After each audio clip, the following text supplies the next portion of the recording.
तो चला आज मस्त पापलेट फ्राय करूया। कोणाकोणाला मच्छी आवडते मला कमेंट करून नक्की सांगा। आज मस्त मच्छीचा वार होता आणि त्याच्यामुळे मी मस्त छान अशी पापलेट फ्राय करत घेतलेली आहेत।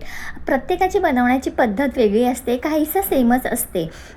तर मी माझ्या पद्धतीने मस्त आगरी पद्धतीने अशी मच्छी फ्राय बनवत घेतलेली आहे।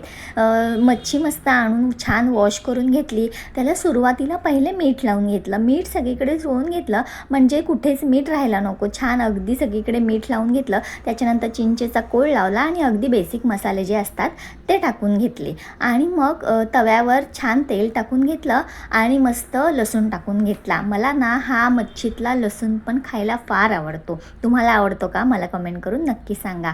आणि अशी मॅरिनेट करून म्हणजे 20 मिनिटं ठेवली होती मॅरिनेशनला। मॅरिनेट करून छान तव्यावरती लसणावरती ठेवून दिली आणि मस्त एक वाफ काढून घेतली। वाफ काढल्यावर काहीशी अशी दिसते आणि त्याच्यानंतर थोडीशी अर्धी शिजली ना की मी लगेचच कोथिंबीर टाकून घेते आणि पलटी करून परत दोन्ही साईडने कोथिंबीर टाकून घेते। अशी रेडी आहे पापलेट फ्राय आणि जेवणाचं ताट।